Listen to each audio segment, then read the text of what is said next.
Greetings, party people. My name is Oluwiwa Ladeshiomboa. I'm the founder of Nora Labs and host of the Black Genius podcast, which you are watching here today. We have started a new stream with Black Genius called Black Genius University, where we speak to established leaders in industry and really give an opportunity for young people to sit at their feet, myself included, right, our generation included, but really a particular interest in bringing Gen Z in conversation with our more established exemplary leaders, especially in our community. So today I'm super honored to have Sheryl Carter with us. I'm going to read you her bio. She, is one of my Yale aunties. It is such an honor to be in her presence and to know all of the tremendous influence that she has had in and far beyond the Yale community and across education, across government. So let me just read you her bio. Winner of the Yale Medal, Yale's highest honor for alumni, and a lead convener of Yale's Black Alumni, Sheryl Carter has long shaped leaders and institutions from her philosophy on social profit through social justice. Sheryl is the principal consultant of the Carter Leadership Collaborative, where she supports private foundations, public sector organizations, government agencies, educational institutions, and more with innovative skills enhancement, organizational development, cultural competence, and other initiatives.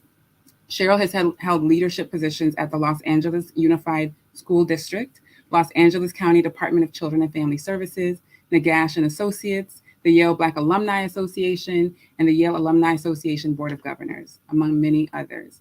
She is a staple in the Yale community and has mentored several young leaders on our way to success. As a Black woman whose forebears were Pullman porters, factory workers, and survivors of enslavement, Sheryl believes that her lineage and lived experience inform her professional expertise as much as her education and work experience. Please snap your fingers, stomp your feet, and help me welcome Sheryl Carter to Black Genius University. Welcome, Sheryl.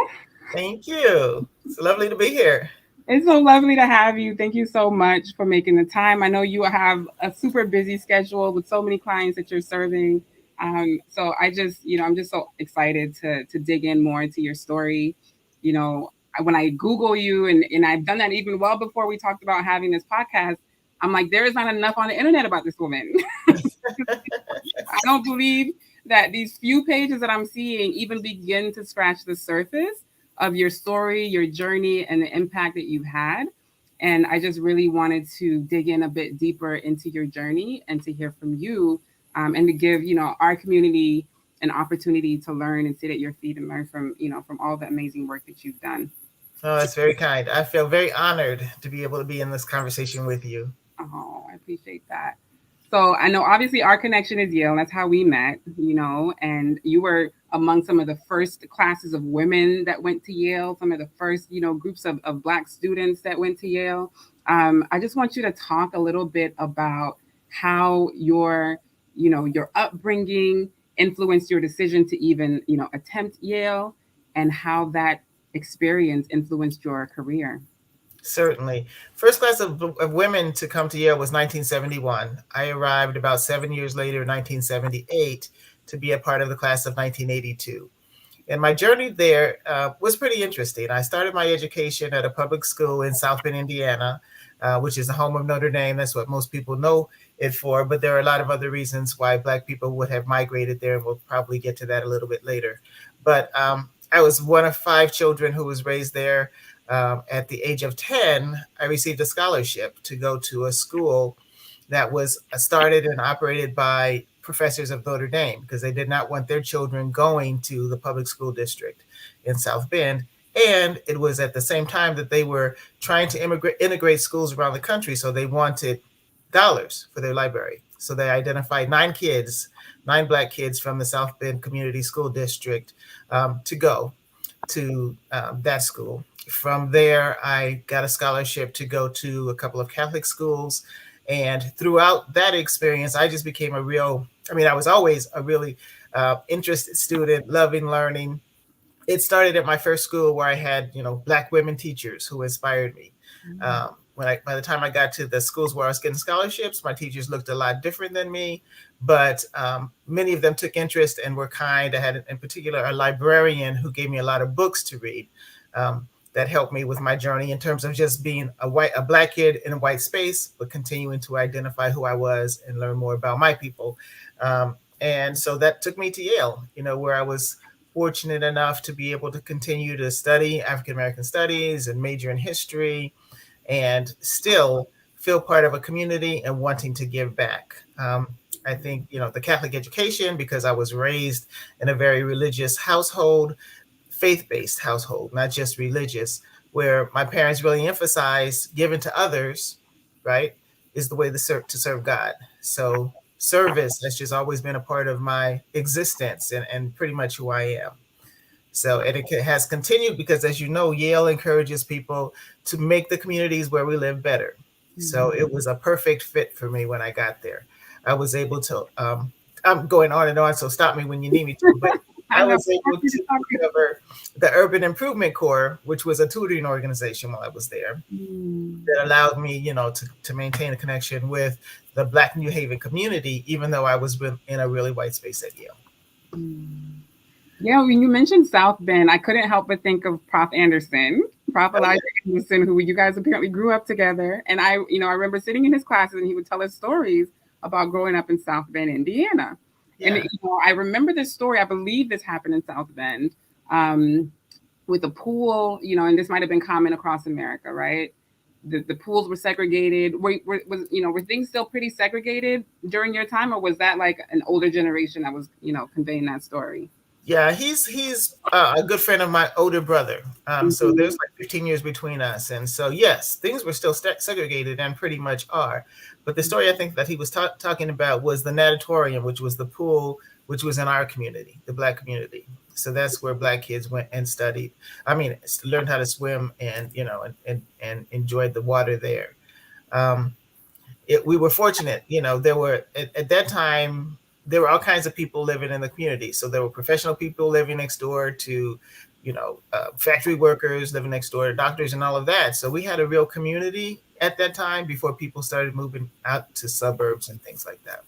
Okay. And so, you having an experience where you started out with, Black teachers and then went on to schools where you had, where you were receiving scholarships. How do you feel that your identity, was influenced by the segregated environment that you grew up in? How did you kind of come into your sense of value as a Black girl in an environment like that?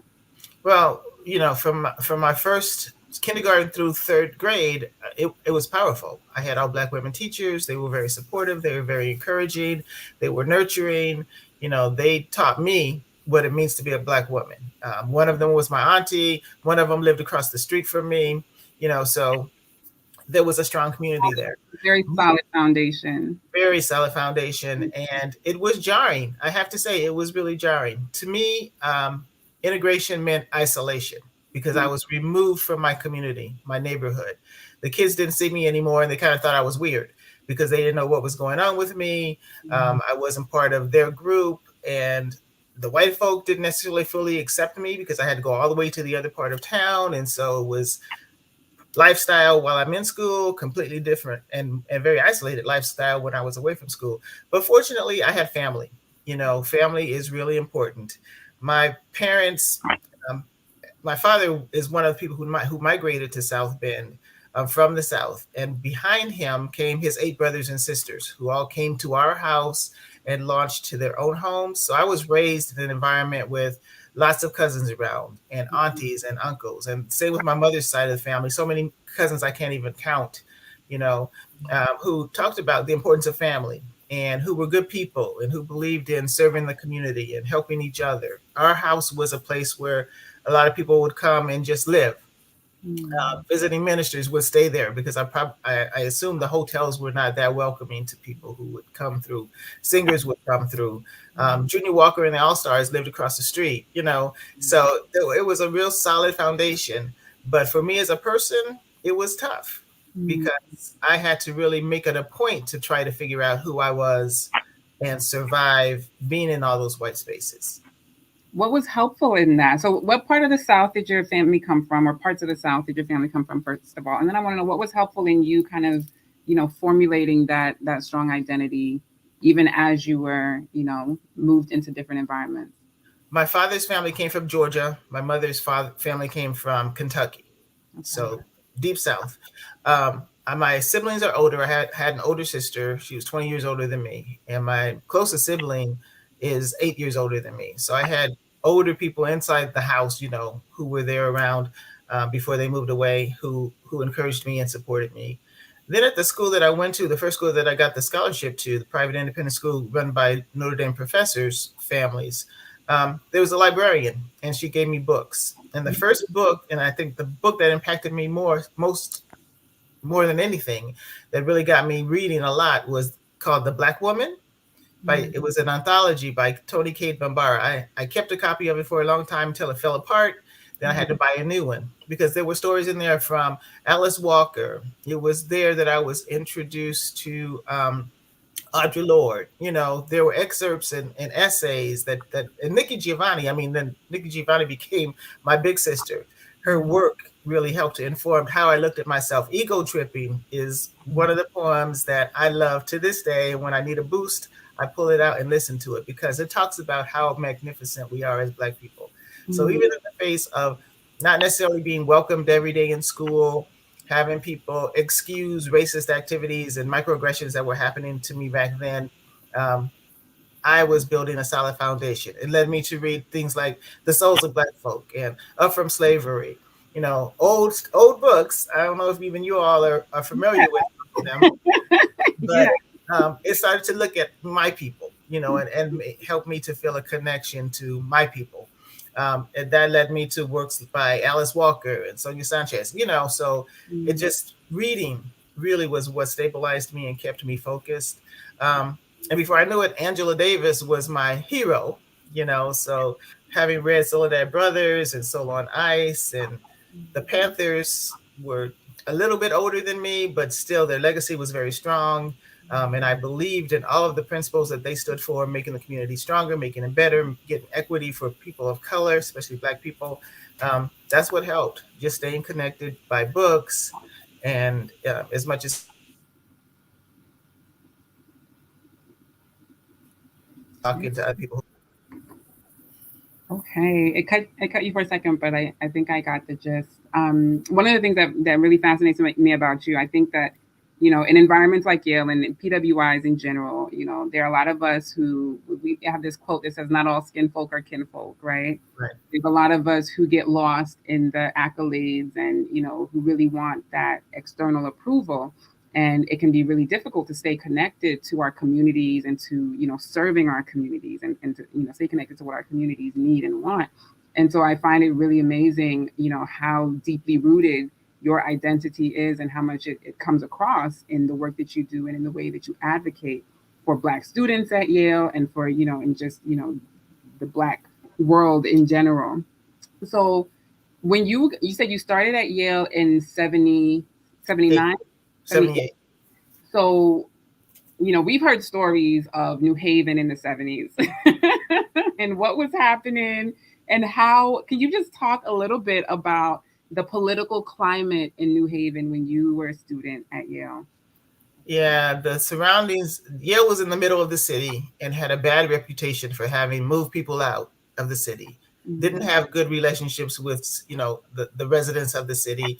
The area around had not been gentrified. It was pretty run down when I was there. It wasn't necessarily an area that they wanted students to go and hang out in, but there were very few attempts to improve the situation with the folk who lived there. And so we were pretty isolated on campus. And that's why having a place like the Afro American Cultural Center, which is still there, was a way for us to bridge that connection because it was seen as a place where Black New Haven people could come, Black students could come. As I said, we tutored, they came to parties, there were events there. Speakers would come in and everybody was welcome. So that was a way to help us stay in contact with people who look like us. Now, a lot has changed. I have to give the university some credit. They've made some efforts to improve relationships. But during the time that I was there, apartheid was raging. And so we were always protesting, on Beinecke Plaza because the university was invested in South Africa. So we wanted divestment. And the first thing they told us was, well, if we cut, these financial connections that we have, financial aid students are going to be impacted. That's going to impact you personally. But we didn't care because we didn't believe that. And we knew that we were on the path of doing what was correct because a similar, we were still fighting for civil rights in America. How could we not fight for civil rights on the continent as well? So we were connected that way. And sometimes having somewhat of a common enemy tightens people. So we had a cause, that would bring Black students together with the community in New Haven. That Wow. was important. We had a strong African American Studies department. So we had professors like Skip Gates and Wallace Linka and other people, and Sylvia Boone, who were on campus at that time, helping us. It was a very supportive place in terms of the community that we had on campus. And that's why I'm committed to making sure that students still have the Afro-American Cultural Center, the house, a home away from home where they can go, be themselves, have communication with each other, have programming that's designed for them, that's of interest to them, that's presented by people who look like them, so that we stay connected. Because it's easy to get lost in the PWI, very easy. Our numbers are small. There's always an emphasis on assimilation. Fit in, where you can fit in. That shouldn't have to happen. We should be able to bring our authentic selves and thrive there just like everybody else. And so when you left Yale, you went to LA. Did you go to Yes, LA right away? I went So to LA. tell us about that transition from the Yale bubble back into the real world and how you sort of chose the role or how your role chose you. How you really started your career coming out of college. Well, I first wanted to go to the East Coast. I wanted to stay on the East Coast, but I couldn't find any jobs. And so I had to go where there was a family network. And I had brothers in Los Angeles, and they said, come to LA, you'll find something. So the place that I went to look for a job was Watts. Community was important to me. And so I went to the Urban League, and they referred me to a position that they had down in Watts, which was a job developer, which was interesting because I had never had a job before, but they hired me as an expert to help other people get jobs. So, I was living in South Central Los Angeles. I was working there. And so I was able to just continue to build that sense of community. And that's what I really wanted. I wasn't able to go to graduate school. So getting a job where I could do meaningful work was really important to me. Yeah, and you did tons of meaningful work all over Los Angeles for it looks like 20 something years. Are we pushing 30 years? More like 40. If you really want to age me so badly, but yes, 40 I years. mean, what a legacy. Can you just speak to some of the work that you're proudest of in that time? Because you went from, I'm trying to pull up the names of the organizations, but I'm gonna let you go ahead and, and run Yeah, through the names because yeah, because the work that you did with families is what I find most nourishing to my soul, knowing that you contributed so importantly to the development of and cultivation of healthy families, of skills building, of just human development, human capital development, as we call it, right? yeah. So it was easy to do. Watch Labor Community Action is the largest and oldest Black community service organization in Los Angeles. So getting a job there allowed me to be exposed to a lot of different programs and people and activities. I also have always been very connected to churches. Having been raised in the church with strong faith, I was able to then take my skills and my desires to faith-based organizations and make a plea, and they consented. They appreciated my enthusiasm and my interest. So I was involved with a lot of different activities at different churches. At one point, I was serving as a staff pastor at one of the local churches, which meant that I had access to practically the whole community. And I was over education. So I was able to put together GED programs and tutoring programs right there at the church, which is a place where people feel like they can come and be treated fairly. At the same time, I continued my work experience. So I went from West Labor Community Action to LA Unified School District in HR, because my goal was to make sure that people were getting hired, because I believe if people have a job, they could stabilize their families and, and provide for what they need. And many of the other challenges in America that face us can be overcome if we just have some monetary income. So from there, I went to Linwood Unified School District, same kind of thing, employment. And finally, I decided that I wanted to work with an agency that really more directly impacted our Black kids, and where we were overrepresented and not and experiencing the worst outcomes possible. And so that I switched to the child welfare um, environment. And there I was able to work with social workers who were doing their best, and also as HR, kind of deal with the ones who were not doing their best. It was not an easy job, but it was an important thing to me. I worked with a very visionary Black leader from Princeton. I don't know about his school choices, but that's okay. Uh, but to me, it was like Camelot, because we had this Black leader, a man who was interested in lessening negative impact on families, Black families in the Los Angeles area, and he wanted to hear ideas, and he put together a team. So even though I was HR, I was able to serve as part of his team, making recommendations. When I decided finally to go out on my own, then I was able to get even more directly involved with helping to shape and implement changes to the child welfare system, which is what I'm still working on. Strengthening Black families, doing what I can to encourage leaders of those organizations and community agencies to step up and provide resources to prevent kids from coming into care in the first place, exiting from care as quickly as possible if that actually happens, and making sure that kids who don't just age out of care, but kids who leave the system have hope, have a connection to a family or a family-like environment. So that's really critical. And so that's the work that you do now in the Carter Leadership Collaborative. Is that Yes. similar to the work that you did at Negash and Associates? Kind It of was the get. same business. I just at the time my last name was Negash. Now my last name is Carter. Things happen in life.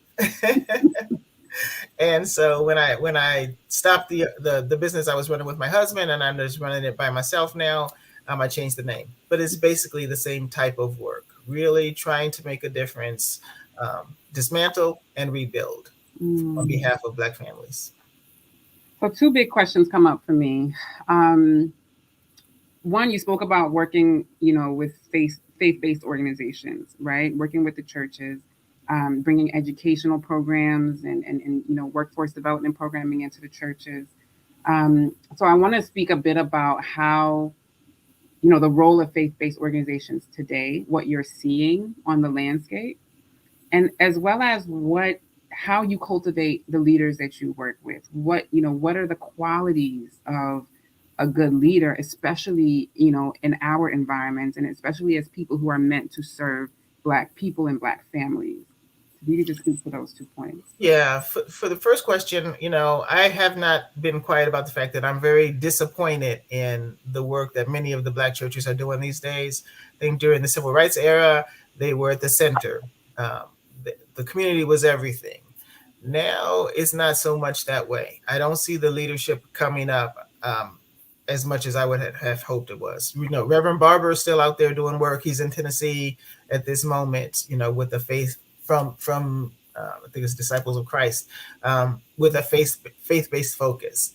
The church that I'm attending now is making an effort, to get involved, and we've been able to do voter registration activities there, and they have a whole group that's dedicated to community service. So some of the churches that have created nonprofits to go along with ministry, I really give a lot of credit. But I think that many more Black churches could step up and be more involved in improving the day-to-day lives of the people who come there every Sunday to worship, because it's a trusted place, and it should be a place the principles of Jesus are to help. And so I'm still hoping that we will see more involvement of the Black church in reformation and reparations and things like that, stopping gentrification. But so far, that's been a little disappointing.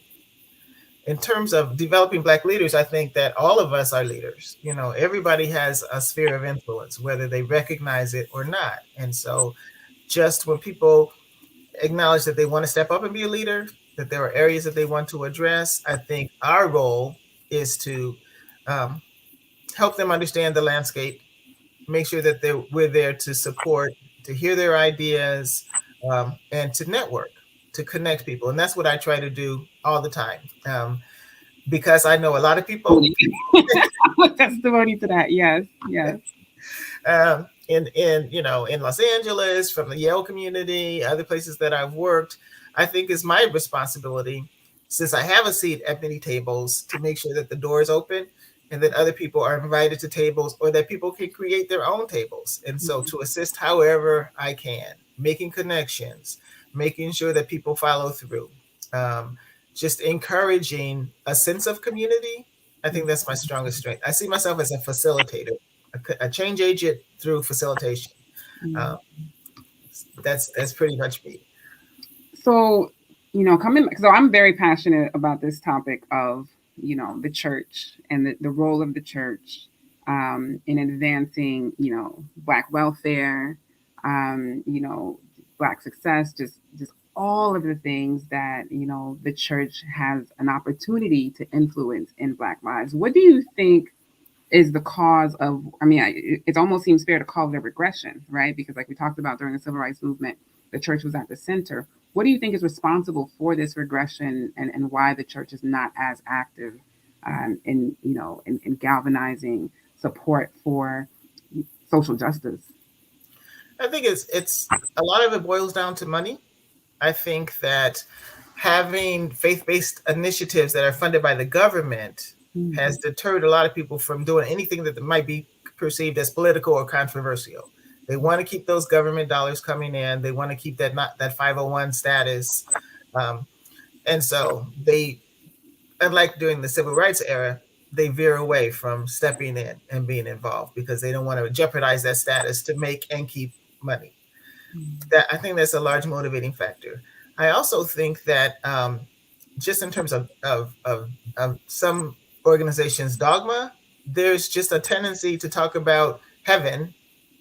Things will be better in heaven. And I mean, I even went to a church at one point where the minister was saying, "Don't even worry about buying a house. Just live, because we won't be here long. The end of the world is coming.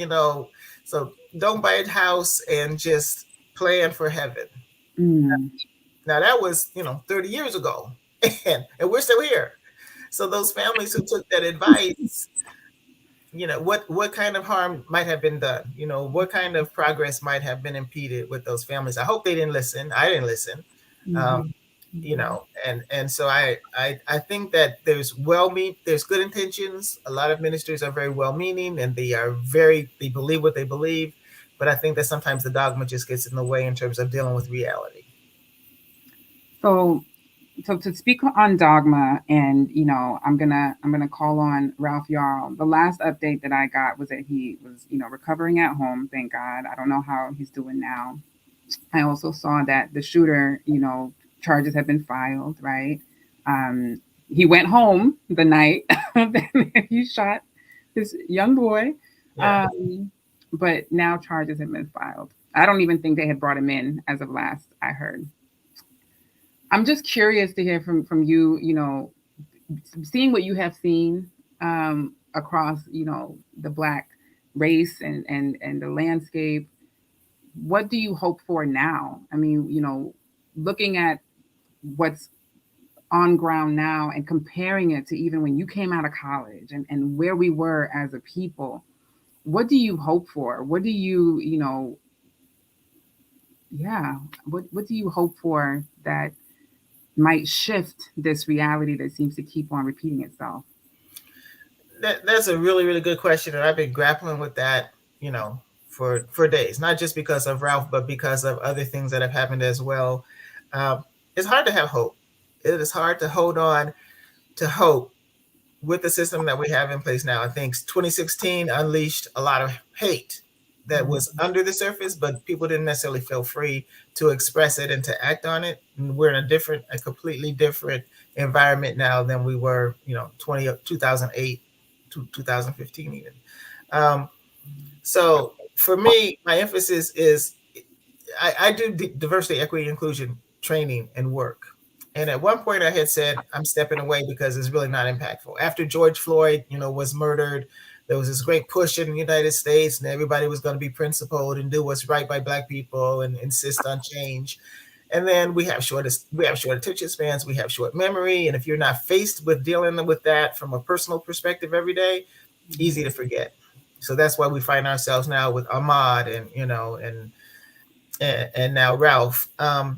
So what I'm calling for is for white people to take care of themselves, for white people to step up and have the conversations that we can't have with them, and for us to figure out a way to survive in these white spaces. There's a new book that Elijah Anderson put out that you referred to, Mm-hmm. um, Black and White Spaces, and he talks about just it's not new information to us. We know how we have to code switch and how we have to figure out a way to manage in these spaces. And so my emphasis is on helping Black people figure out how to survive without compromising who we are, demanding Mm-hmm. our own spaces, building our own capacity within our own communities to survive no matter what is going on out there. I mean, it's funny. I put a post on Facebook today talking about we almost need a green book for every situation that we might encounter. Where's a safe Mm-hmm. space? Who can we go to? We have to look to ourselves. Um, so that's where I am. And Well, you have to shout out Portal X. That's the platform that we're building. You excellent. know, coming along, it's going to be something like the Green Book. Like I agree with you that we have to build capacity for ourselves with ourselves. And it's Yeah. speaking on building capacity. Here we are working towards a revitalization of the Yale Black Alumni Association. Yes. Yeah, can you speak Interesting. a little bit to the history of the Yale Black Alumni Association and what you hope to see in the future with this community of Yale alums? Absolutely. I'm privileged to have been one of the founding members of the original Yale Black Alumni Association. We started in 2010. Um, and the goal was to unite and support Black Yaleys, but also Black people in general in the United States community, using the influence and um, the privileges that we experience as being Black graduates of an Ivy League institution to enrich our communities and to help build capacity. Over the years, support for the and participation has waned. We have active chapters in various parts of the country, but the national participation has waned. So I'm looking to try to restart that, the national, and so that we can create more chapters where really the work is done and support them, and also deal with a lot of issues that are facing us as Black people. They're looking at completely killing affirmative action, dismissing race-based admission, race-conscious admissions, and after that will come looking at affinity groups in workplaces and do we really need EEOC employers? All of that. I mean, I can see bad things on the horizon if these folk who are behind these lawsuits prevail. So it's really important for me for us to have a group of committed people, similar background, lots of influence, who can impact change. Mm, There's a prevailing attitude that you can't, and I believe this, you can't dismantle the master's house with the master's tools, and that's not what I'm looking to do. There are a lot of people who think we have to be completely separate, mm, but and in many situations we do, but when it comes to Yale, I don't feel that way at all. Having a Yale degree has really impacted me positively. It has opened doors. It has gotten me places. It has allowed me to have an income. And I can't think hardly of anyone who would say having a Yale degree is an impediment, right? mm, okay. So because we have this degree, because we are part of this community, I don't want to dismantle Yale. Yale's a great research institution. It's a great teaching institution. And what I want to see is it to continue, and as many people as possible who look like me to be able to reap the benefits, the types of privileges that I've been able to experience from that. And to do that, we have to be connected. We have to make sure we're at the table. We have to make sure that we're speaking loudly about what the needs of Black students are Mm, and what others in the Black community need and what Black alum need. So that's why I'm really I'm certain and determined that mhm, we will get this national organization back up and running so that we can have a seat, we can have influence. Our voices can be used to elevate the voices of students who are there now, the ones who are who will be coming in the next few years, because what happens at Yale also impacts the rest of the nation.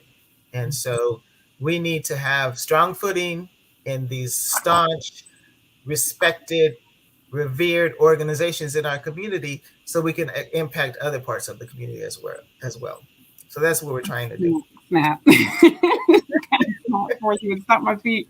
Ooh, it's 2:23. Look at that. Ooh, okay.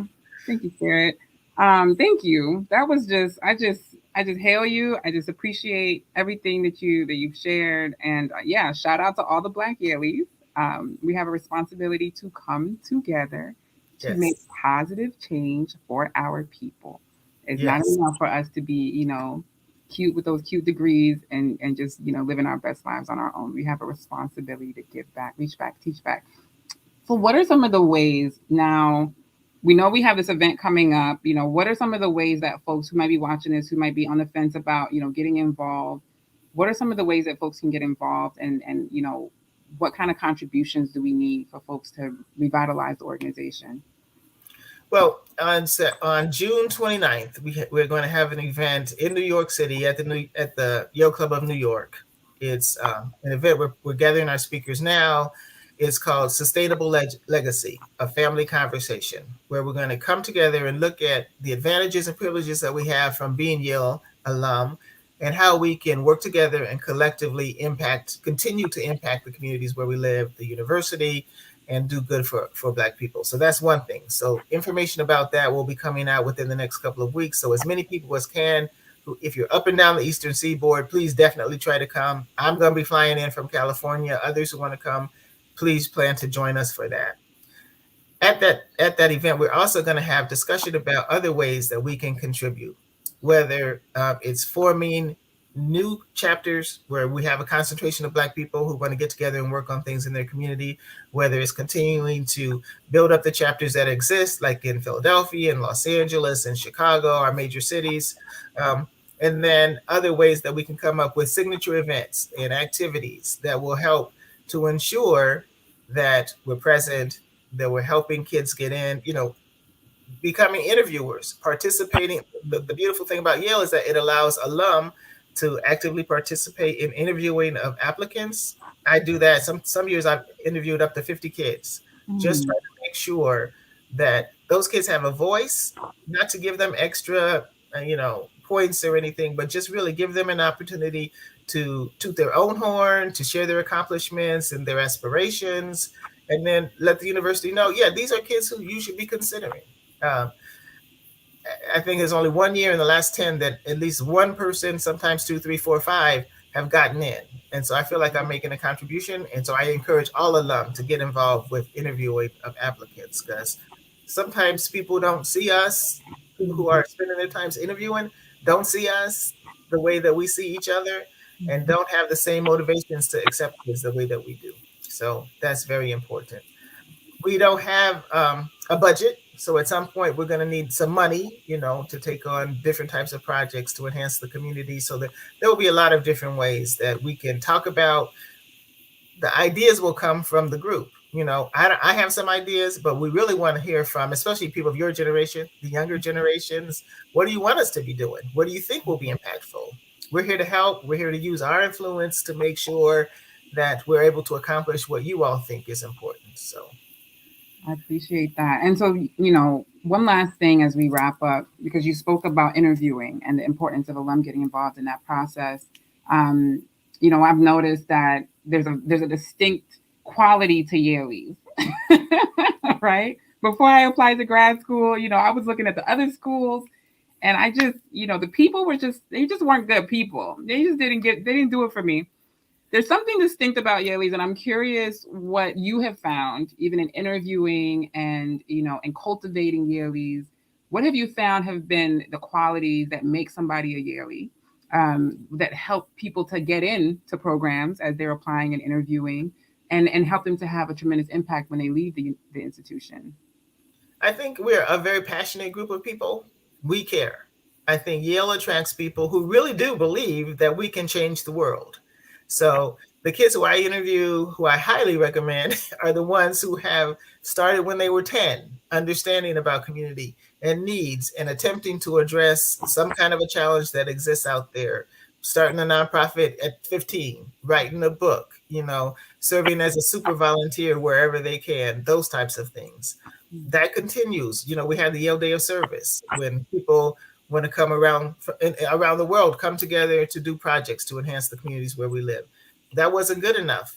Yale's decided we need more than one day. So a lot of those programs have become sustainable, ongoing projects that are done with the impetus of Yale's and with the participation of Yale's to make the world a better place. So I think being a caring person, being passionate, understanding that we have the responsibility, as you talked about a minute ago, of paying it forward, of giving back, of all of that. With we have privilege, and where much is given, much is required. It's to be biblical.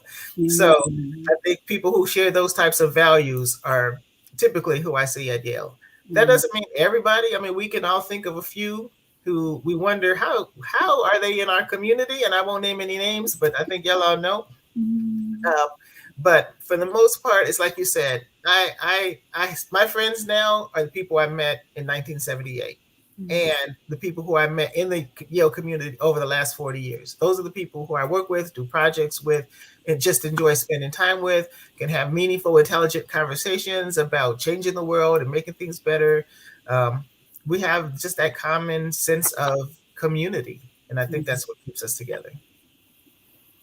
Wow. So just the fire round of a few like quick questions. What does Black liberation mean to you? You've talked a little bit about what you hope for the future. I just want you to kind of paint a picture of, what does it look like when we are liberated?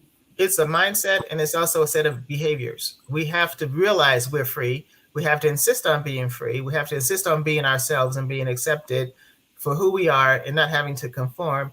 And then it's just walking in that confidence, not giving in, living up to our own principles. There have been jobs I walked away from because I just didn't agree with the organization or the direction that the team was going in, and believing that the universe has got me. God has got me. So if I live up to what I believe is important in terms of making sure my people are cared for, making sure my people have access, making sure that there is equity, and making sure that we are committed to remaining in this fight as long as it takes, I think that's what will bring us liberation. Mm. And some people had to be in the streets. I mean, I've done my share of marching and protesting. I'm kind of old now. I don't think I'll be doing that anymore, but people need to do that. We need to write. We need to talk. We need to run for office. We need to do a lot of different things to make our portion of this world what we want it to be. Mm. And all this work that you do, how do you take care of yourself? How do you Ah, take care, Auntie Cheryl? What does your self-care practice look like? yeah, that's a problem. I don't do enough of that, and I realize it. I give it thought. At one point last year, what I started doing was I get a massage every month. I joined a membership.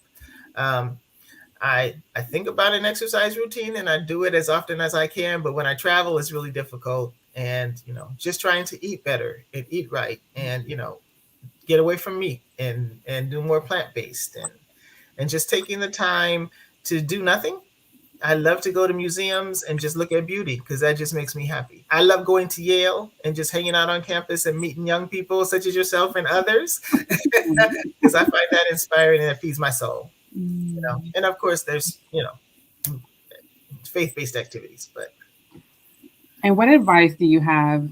We talked about this Black Girl CEO movement that, is slowly soft launching now. We'll be, releasing more opportunities to connect in June.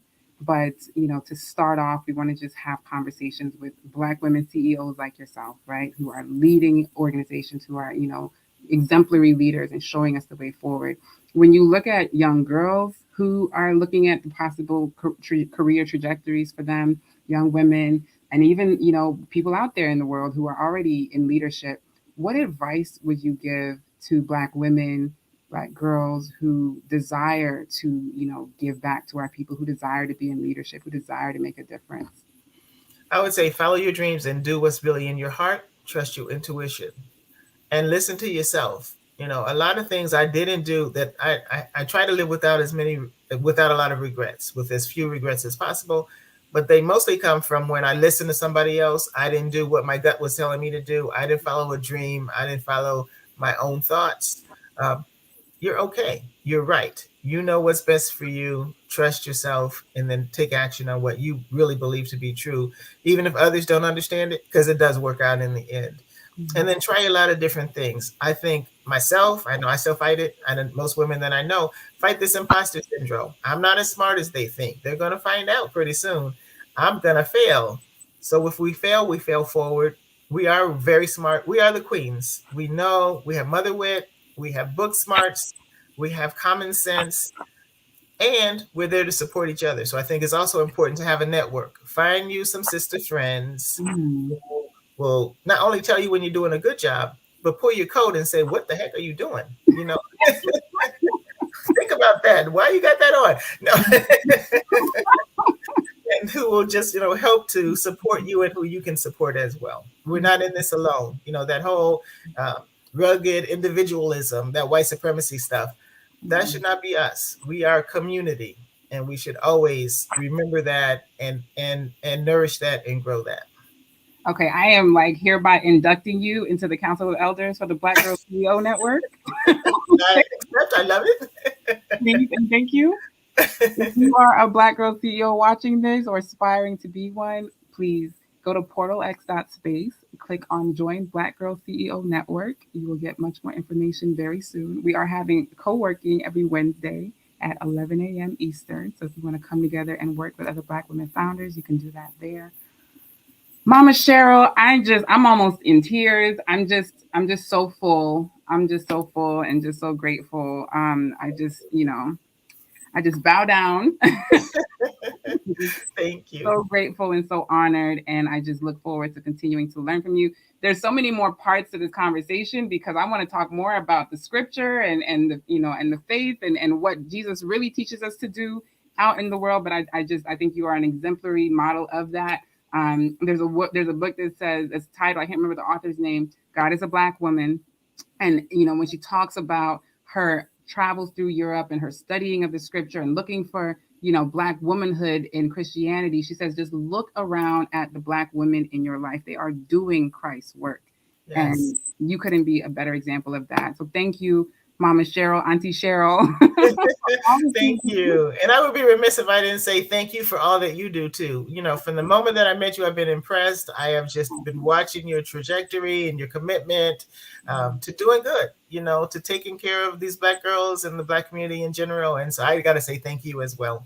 I appreciate that. I appreciate that. Thank you so much. Thank you all for watching. Please subscribe, like, follow, share, all the things. Make sure that Black Yaleys see this. Make sure that Black girls who need to, be inspired to become leaders see this. Just go to norpress.org/join to join our mailing list and be, kept up to date on all the wonderful things coming out your way. All right. Thank you so much for watching. Thank you, Mama Cheryl, and we will see you soon. Bye bye.